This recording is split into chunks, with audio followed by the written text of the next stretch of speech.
E no começo da semana passada, o presidente Lula incluiu no livro dos Heróis da Pátria os bravíssimos lanceiros negros, uma proposição do senador gaúcho Paulo Paim, que inclusive é natural de Caxias do Sul, uma cidade importante na história dos lanceiros negros. Mas quem foram esses bravíssimos guerreiros que lutaram na Guerra dos Farrapos e que foram traídos ao final? Os lanceiros negros eram homens escravizados que lutaram ao lado do exército farrapo em troca de uma promessa de liberdade, caso os farrapos vencessem a guerra contra o Império.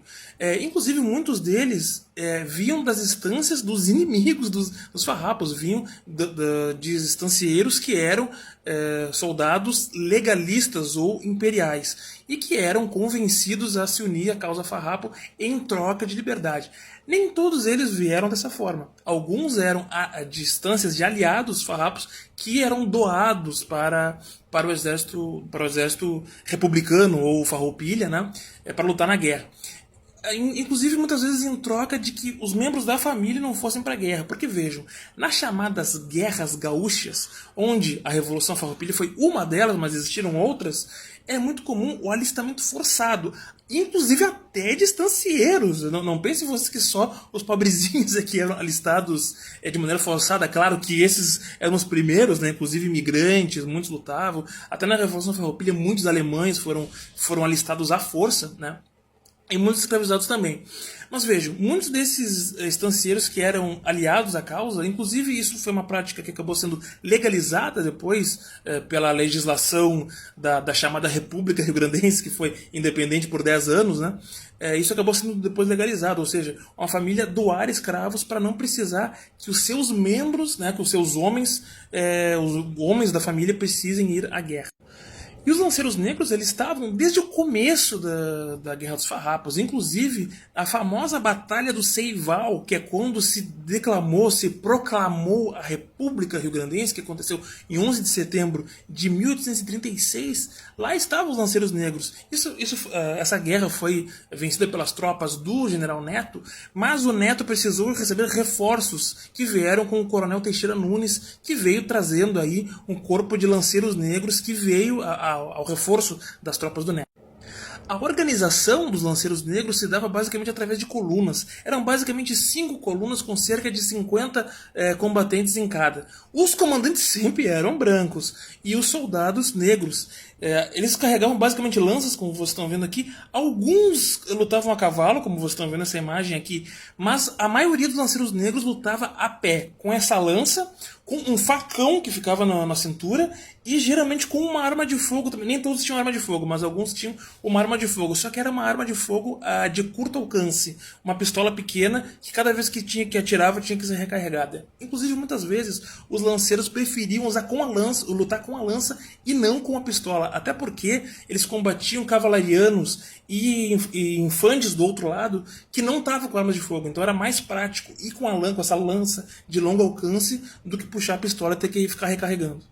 Ao longo de toda a guerra, os lanceiros negros eles foram muito importantes, foi uma importantíssima força de infantaria do exército farrapo. Inclusive, em alguns dos principais ápices, os lanceiros negros estavam presentes, inclusive na chamada tomada de Laguna, quando os farrapos foram ao norte, né, foram a Santa Catarina e tomaram o sul do Santa Catarina, em Laguna, e os lanceiros negros estavam lá. Essa batalha ela foi comandada pelo Davi Canabarro. Em auxílio dele estava o Teixeira Nunes, que comandava Lanceiros Negros, e por mar estava o Garibaldi, que basicamente estava também levando vários Lanceiros Negros. As chamadas guerras gaúchas aqui tinham como característica militar as táticas de dispersão, onde as tropas faziam grandes destacamentos em velocidade, fazendo ataques ao adversário e depois recuando no terreno para chamar os adversários num terreno mais favorável. Isso é uma característica da chamada Guerra à Gaúcha, que é um tema mais específico que eu pretendo trazer num outro momento aqui, tá? Então nessa tática, os lanceiros negros eram valorosos, porque eles tinham grande velocidade e grande capacidade de organização. Inclusive, cabe destacar que o Giuseppe Garibaldi, anos mais tarde, quando estava lutando na guerra de unificação da Itália, chegou a relatar por mais de uma vez que tudo que ele queria era ter combatentes de cavalaria tão habilidosos organizativos e corajosos quanto foram os lanceiros negros no Rio Grande do Sul. Chegando ao final da guerra, lá, ao final de quase 10 anos de guerra, o exército farroupilha já tinha reduzido muito a tal ponto que as tropas dos lanceiros negros elas chegaram aí a um quarto, até quase um terço do total da tropa farrapa. Isso acabou atrapalhando as negociações de paz. Quando os farrapos já quase não tinham mais força de conseguir demover as tropas do Império, as tropas legalistas, seria o termo mais correto, né? E aí foram se negociando as condições de paz, né?